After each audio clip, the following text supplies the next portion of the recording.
Assalamualaikum warahmatullahi wabarakatuh.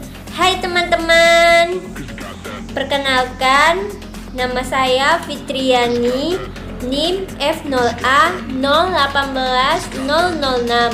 Saya dari mahasiswi Universitas Jambi, Fakultas Sains dan Teknologi, Prodi Kimia Industri. Baiklah, di sini saya membuat video sebagai tugas yaitu UTS Manajemen Industri, yang dimana dosen pengampunnya saya hormati yaitu Pak Edwin Pramana STMT. Nah, baiklah, di sini saya akan menjelaskan materi yang dimana materi ini yaitu sistem dan organisasi manajemen pabrik. Baiklah, di sini saya akan menjelaskannya. Yuk nonton. Baiklah, di sini saya akan memasuki yang dimana latar belakang dari sistem dan organisasi manajemen pabrik. Dimana latar belakangnya adalah manusia adalah makhluk yang dinamis. Ketidakterbatasan kebutuhan manusia dan keterbatasan kemampuannya untuk memenuhi kebutuhannya telah menghadapkan manusia untuk hidup berorganisasi. Hal ini didukung pula dengan karakteristik manusia sebagai makhluk sosial yang tidak memungkinkan hidup tanpa berorganisasi. Organisasi telah dibentuk sejak manusia pertama hidup di muka bumi. Sekelompok manusia yang mempunyai orientasi dan tujuannya relatif sama berhimpunan berusaha untuk mencapai tujuan tersebut. Baiklah, yang selanjutnya yaitu rumusan masalah. Rumusan masalah di sini yang pertama yaitu apa yang maksud dengan organisasi dan sistem. 2. Apa unsur-unsur dan elemen dan sistem. 3. Bagaimana sistem manajemen. 4. Bagaimana sistem organisasi. 5. Apa unsur dan prinsip dalam organisasi. 6. Bagaimana struktur organisasi dalam pabrik atau perusahaan. Baiklah, di sini saya akan memasuki materi saya yaitu sistem dan organisasi manajemen pabrik, yang dimana sebelum kita masuk lebih jauh lagi, apa itu sistem? Sistem adalah suatu paduan yang terdiri dari beberapa unsur atau elemen yang dihubungkan menjadi di satu kesatuan sehingga memudah aliran informasi dan materi atau energi suatu tujuan tertentu. Dan apa itu organisasi? Organisasi adalah sebuah wadah atau tempat berkumpulnya sekelompok orang untuk bekerja sama secara rasional dan sistematis, terkendali dan terpimpin oleh mencapai suatu tujuan tertentu dengan memanfaatkan sumber daya yang ada. Organisasi yang dapat kita contoh di kampus yaitu organisasi seperti BEM, himpunan, dan banyak lagi organisasi-organisasi yang contohnya di kampus. Itu sangat penting untuk adanya organisasi. Dan di mana yaitu unsur-unsur dan elemen dalam sistem. Unsur-unsur elemen dan unsur-unsur sistem yang dimana ada 4 unsur-unsur. Yang pertama objek. Objek adalah sistem terdapat sekumpulan objek. Kedua atribut, sesuatu yang membentuk mutu atau sifat kepemilikan suatu sistem dan objek. Hubungan internal yaitu setiap elemen saling terkait menjadi satu kesatuan dan lingkungan tempat atau wilayah dalam sistem itu berada. Elemen pembentuk sistem ada 7 elemen. Sistem pertama tujuan, yang itu dimana kita tuh setiap sistem mempunyai tujuan maksudnya. Dan kedua masukan, dan 3 proses, dan 4 keluaran, dan ke 5 itu batas, dan yang ke-6 itu pengandalian dan umpan balik. Sesuatu pasti ada umpan balik, ada umpan baliknya. Dan yang terakhir adalah lingkungan,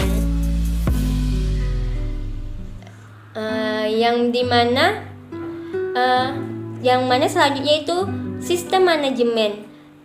Apa itu manajemen? Manajemen adalah suatu proses yang terdiri dari rangkaian kegiatan seperti perencanaan, perorganisasi, penggerakan dan pengendali atau pengawasan yang dilakukan untuk menentukan dan mencapai tujuan. Intinya harus mencapai tujuan yang telah ditetapkan melalui pemanfaatan sumber daya manusia dan sumber daya lainnya. Organisasi dalam industri perusahaan yang dapat dibedakan menjadi 3, yaitu manajemen puncak, manajemen menengah, manajemen pelaksanaan. Yang mana manajemen puncak itu dalam sistem organisasi, manajemen puncak merupakan manajemen tertinggi di mana orang duduk pada posisi mempunyai tugas yang cukup berat karena harus memutuskan hal-hal penting dalam hidup dan keberhasilan dari organisasi atau perusahaan tersebut. Dan kedua, manajemen menengah. Manajemen ini terdiri dari pimpinan-pimpinan pabrik dalam suatu industri. Misalnya industri petrokimia, yang industri pupuk dapat terlihat lebih dari satu atau kepala divisi. Tugas dari bagiannya adalah mengembangkan dan menjalankan rencana yang telah ditetapkan oleh manajemen puncak yang tadi saya jelaskan. Yang ketiga itu manajemen pelaksana. Pada tingkat terdiri dari personil yang melaksanakan tugas yang telah dikembangkan oleh manajemen menengah dan bertanggung jawab kepadanya, dan harus bertanggung jawab. Di mana selanjutnya itu sistem manajemen. Sistem manajemen itu ada manajemen bapak atau paternalistik manajemen, dan mempunyai kebaikan atau keburukan. Kebaikan yang pertama, jika bapak atau pemimpin tepat pada proporsi yang benar, maka pekerjaan dapat dengan cepat dikerjakan sehingga tujuan tercapai dengan baik. Dan keburukannya, jika bapak tidak benar, maka perusahaan akan hancur karena bawahnya akan turun menyeleweng. Dan kedua, keburukannya, kemajuan orang terbatas, hanya tergantung pada kecakapan bapak, bawahan hanya merupakan robot saja. Dan manajemen tertutup, yang dimana kebaikannya yaitu kerahasiaan dan keadaan perusahaan sangat terjamin, yang mana kita kerahasiaannya terjamin, tidak ada pihak lain yang tidak mengetahuinya, dan pengembali keputusan sangat cepat karena tidak melibatkan. Keburukan, para bawahan tidak mengetahui apa perusahaan untung atau rugi. Itulah sisi buruknya dari manajemen tertutup. Dan kedua, problem dan pemecahan masalah jatuh hanya dihadapi manajer. Tiga, tidak mempersiapkan kader pengganti di masa depan. Yaitu manajemen terbuka, yaitu kebaikan para bawahan ikut memikirkan kesulitan yang dihadapi orang-orang dan ikut pula memikirkan cara memecahkan masalah yang dihadapi dan mengembangkan usaha orang. Para bawahan mengetahui arah yang diambil orang, sehingga jika telah menjadi keputusan, mereka tidak ragu lagi untuk melaksanakan. Dan keburukannya itu pengambilan keputusan lama, bertele-tele, biaya banyak sebab diadakan banyak pertemuan. Dan kedua, rahasia keadaan orang atau perusahaan kurang terjamin karena kemungkinan para pejabat mengikuti pertemuan membocorkan. Yang selanjutnya itu sistem manajemen demokrasi, yang dimana itu kebaikan keputusan diambil relatif lebih baik karena dipikirkan dan diputuskan oleh orang banyak. Itulah keuntungan demokrasi. Dan kecenderungan untuk bertindak otoriter dapat dihindari. Keburukannya, biaya dan waktu untuk mengambil keputusan cukup lama, bahkan bertele-tele. Dua, adanya tirani minoritas dari para anggota. Dan selanjutnya itu sistem organisasi, yang dimana sistem organisasi ini harus melihat dari faktor-faktor agar terbentuknya sistem organisasinya, yaitu fungsi perencanaan planning, yang dimana kita harus mengetahui perencanaannya atau planning. Dua, fungsi organisasiannya. Yang kedua itu fungsi pengarahan dan implementasi. Dan terakhir, fungsi pengawasan dan pengendalian. Yang selanjutnya itu pola-pola atau bentuk-bentuk organisasi, yang dimana ada 3 pola bentuk-bentuk organisasi. Yang pertama, organisasi pola lini, yang dimana disebut juga lini organization, atau dalam bentuk ini garis komando berbentuk lurus dan dari atas puncak sebagai kepada pelaksana bawah garis bertanggung jawab baik secara ketat menurut hierarkis dari bawah melalui unsur-unsur di tengah sampai ke atas. Dan dalam pola organisasi ini terdapat garis wilayah yang berhubungan. Dan yang kedua itu organisasi berpola staff atau staff organization, yang dimana dalam pola ini semua hak, kekuasaan, dan tanggung jawab dibagi habis pada unit kerja yang secara bertingkat di bawahnya. Setiap unit memperoleh sebagai hak dalam menentukan kebijakan sepanjang tidak bertentangan dengan kebijaksanaan umum dan pucuk pimpinan atau pimpinan tertinggi. Hak tersebut tentunya berkenan dengan bidang tugasnya masing-masing. Masing-masing pimpinan mempunyai hak penuh atas bagian yang dipimpin, juga bertanggung jawab kepada pimpinan tertinggi. Dan pola organisasi ketiga itu pola linear dan staff atau line and staff organization. Pola ini merupakan gabungan dari kedua pola organisasi tersebut di atas, yaitu menempatkan pucuk pimpinan sebagai pemegang hak dan kekuasaan tertinggi. Namun tidak semua hak atau tanggung jawab tersebut dilimpahkan sepenuhnya pada bagian atau unit kerja yang ada. Baiklah, di sini saya akan menjelaskan prinsip dan unsur organisasi. Yang pertama yaitu prinsip-prinsip organisasi, yaitu 1. Tujuan yang tegas dan jelas. 2. Departementasi. 3. Pemberian tugas pekerja. 4. Adanya koordinasi. 5. Kesatuan komando. 6. Delegasi wewenang. 7. Luas jenjang pengawasan yang jelas. 8. Seimbang dan fleksibel. Dan selanjutnya unsur. Yang pertama yaitu unsur struktur organisasi. 2. Tugas. 3. Keputusan dan imbalan. 4. Situasi informal. 5. Budaya. Dapat kita lihat dari PPT slide yang mana struktur organisasi pabrik atau perusahaan. Saya ambil contoh yaitu struktur organisasi perusahaan PT Ultra Jaya, yang dimana dapat kita lihat dari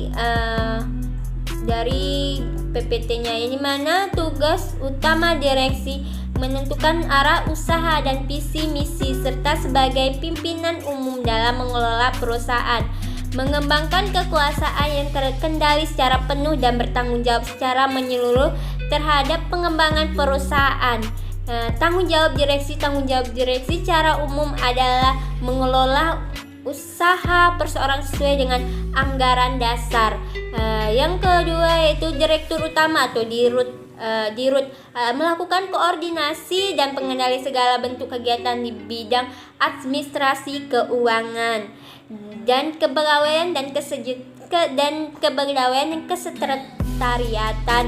Dan ketiga, direktur sebagai pimpinan dari perusahaan. Tugas tanggung jawab direktur antara lain menentukan prosedur kegiatan perusahaan pada masing-masing manajer untuk mencapai sasaran yang diinginkan perusahaan. Dan selanjutnya direktur keuangan. Direktur keuangan dapat membentukkan organ setingkat di bawahnya yang jumlahnya ditetapkan dengan persetujuan dewan direksi. Sesuai dengan nama, direktur bidang finansial ini memiliki tugas pokok yang pengawasan operasional mengenai keuangan perusahaan. Yang selanjutnya direktur personal, yang dimana mengembangkan sistem perencanaan personal yang mengendali kebijakan kepegawaian. Yang selanjutnya direktur personal ini mengembangkan sistem perencanaan personal yang mengendalikan kebijakan pegawai. Yang selanjutnya itu manajer tugas menjabat sebenarnya menyatukan, yakni bagaimana mengintegrasikan bermacam variabel yang mana karakteristik, budaya, pendidikan, dan lain sebagainya.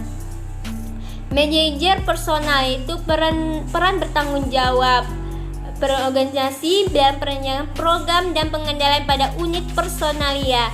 Dan selanjutnya adalah manajer pemasaran. Jika manajer personal bertanggung jawab dalam urusan personalia, maka manajer pemasaran bertugas menangani hal-hal terkait promosi. Manajer pabrik segala urusan terkait dengan proses produksi dan kegiatan di pabrik atau bengkel kerja diemban oleh manajer pabrik. Dan selanjutnya ADM dan gudang. Bagian ini bertugas untuk mengecek semua administrasi dan transaksi berhubungan jalan perusahaan. Dan selanjutnya divisi regional, yang dimana divisi regional ini memiliki tugas dan tanggung jawab untuk menjalankan semua kebijakan dan prosedur baku yang ditetapkan oleh kantor pusat. Dari pemaparan saya itu dapat disimpulkan bahwa dalam materi sistem dan organisasi manajemen pabrik adalah organisasi adalah sebuah wadah atau tempat berkumpulan sekelompok orang untuk bekerja sama secara rasional dan sistematis, terkendali dan terpimpin. Sistem manajemen seperti sistem manajemen terbuka, manajemen bapak, manajemen tertutup, dan manajemen demokrasi. Di prinsip organisasi yaitu tujuan yang tegas dan jelas, departemen, pembagian tugas, pekerja adanya koordinasi, kesatuan komando, delegasi, wewenang luas, jenjang pengawasan yang jelas dan seimbang dan fleksibel. Organisasi pabrik adalah perusahaan mana strukturnya direksi, direktur utama, direktur keuangan, manajer personal, manajer pemasaran, manajer pabrik, ADM dan gudang divisi regional. Baiklah, inilah yang dapat saya paparkan. Lebih dan kurang saya mohon maaf. Semoga bermanfaat bagi yang menonton. Wabillahi taufiq hidayah. Wassalamualaikum warahmatullahi wabarakatuh.